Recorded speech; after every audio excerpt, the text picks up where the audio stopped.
Okay, with this, with this demo, I'm going to try to show you a little bit about how you might be able to configure a room.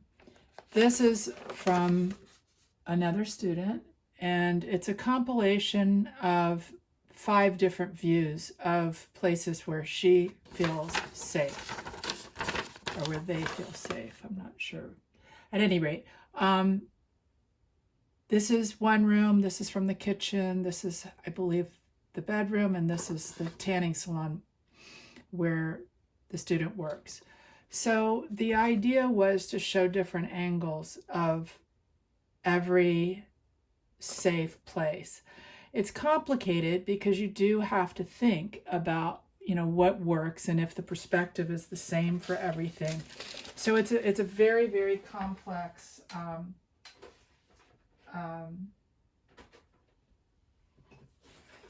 composition, but it can be done.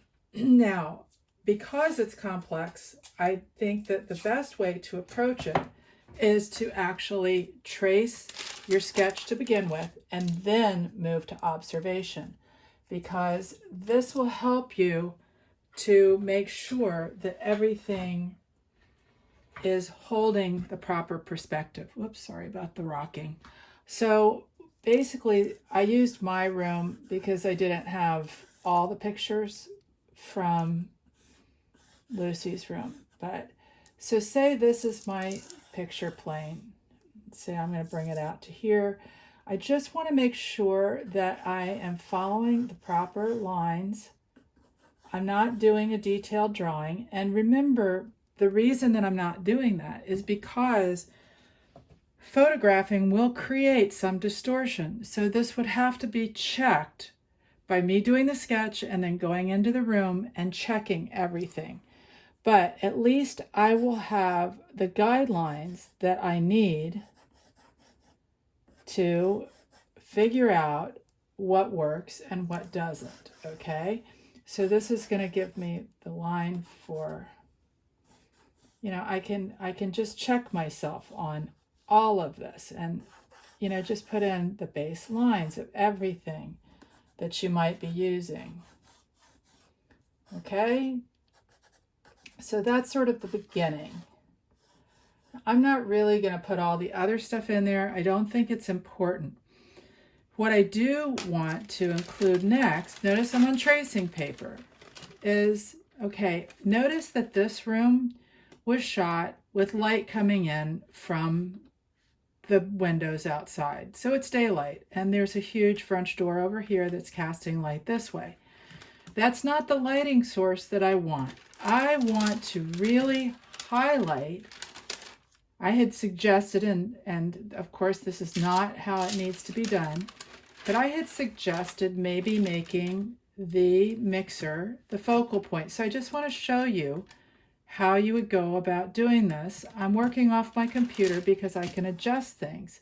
So I can see my room, and I can see that the base of the floor, it's always good to have another piece of paper so you can kind of keep track of where everything is. So there's the room, and I'm thinking that I want this mixer to come to the front of the picture plane.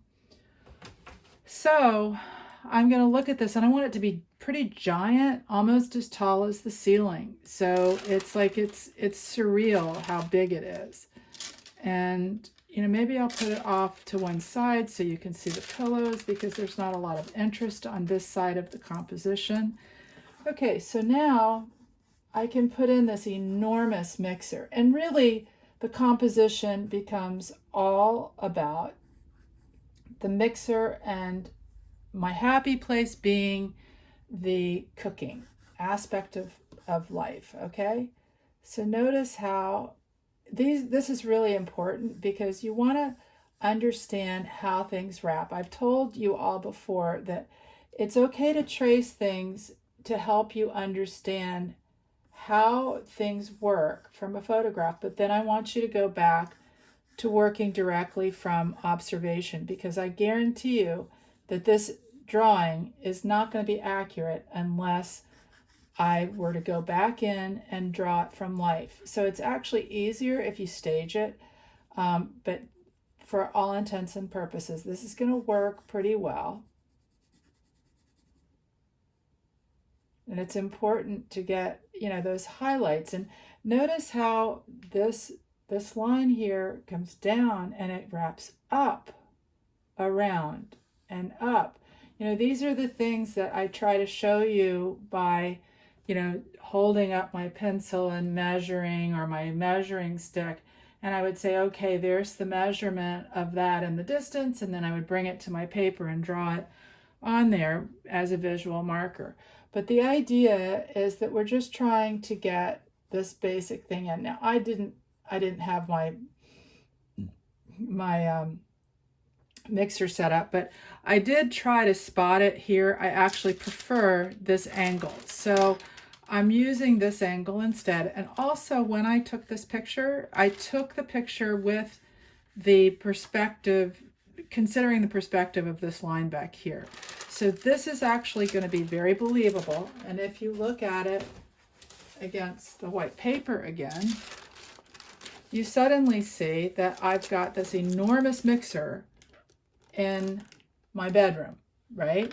So I would go back in and erase the lines that I don't need in there. Ooh, that's going to come off. Let me see. Actually, there are a couple things I didn't finish and that just fell out of line, and I want to keep it in line.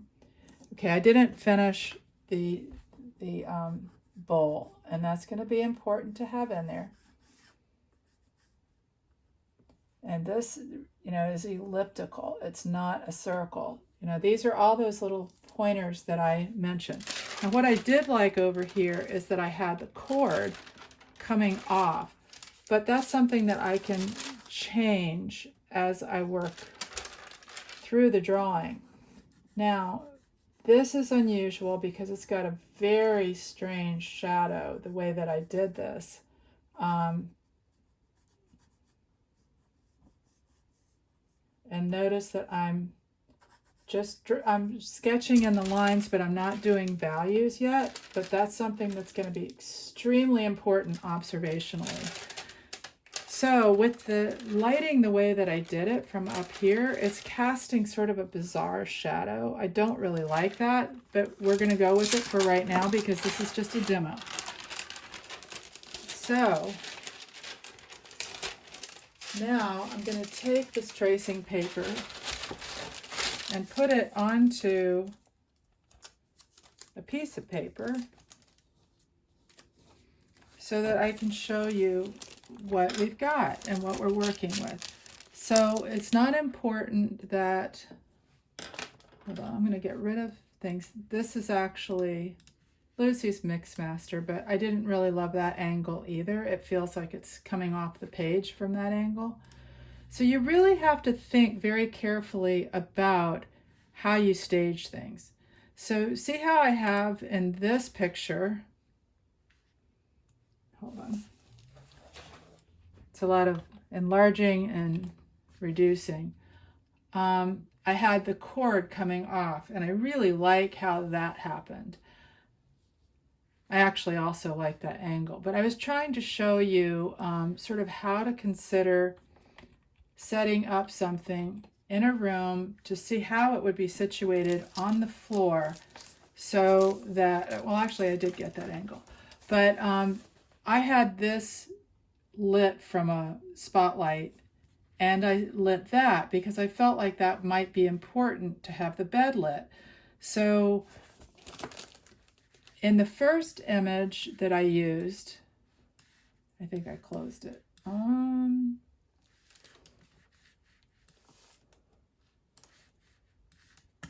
Where did it go? I guess I didn't bring it up. At any rate, the first picture that I took was with the curtains open, and it was too much light. So I got rid of that one, and I closed the curtains. And then I looked at this without the mixer, and then I put the mixer in there just to give me a vantage point. I put it at the wrong angle when I was doing it up close.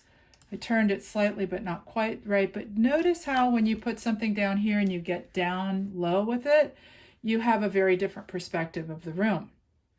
So these are all things that you're going to want to think about as you work through the drawing. But what I've done here works because I've got my picture plane going back this way, and I can start erasing out the lines that I don't need. And then this becomes the focal point, and then the bedroom is just in the background. And let's go back to this. I think I was using this drawing. Now, if I were going to go into the bedroom, I would say, oh, wow, I really want that picture that was on the wall here just for some interest, but it's going to be very shadowed. And then I want this light here. Oops, you can't see what I'm doing. I want that light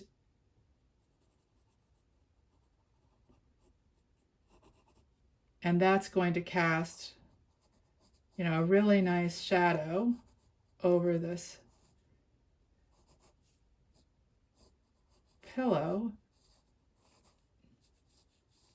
And I might rearrange the pillows to make it all look better, but I've also got this dresser sitting here that I could have put in. So now I have a sketch that's working with the composition looking pretty darn strong, with the mixer being the focal point. Now, if you wanted to add the other elements into the room, you could, but I'm not so sure that it's necessary, even though you spend your time there. But if you wanted to, you could extend your drawing and you could have the tanning bed going this way, and then maybe something else on the floor. But this, to me, is a strong composition that you could work with. So this is just thinking through composition, how you can take your images off of your computer so that it gives you a chance to sketch it out and look at it. And then you'll go back and observe everything carefully and then build your image. So I hope that's helpful.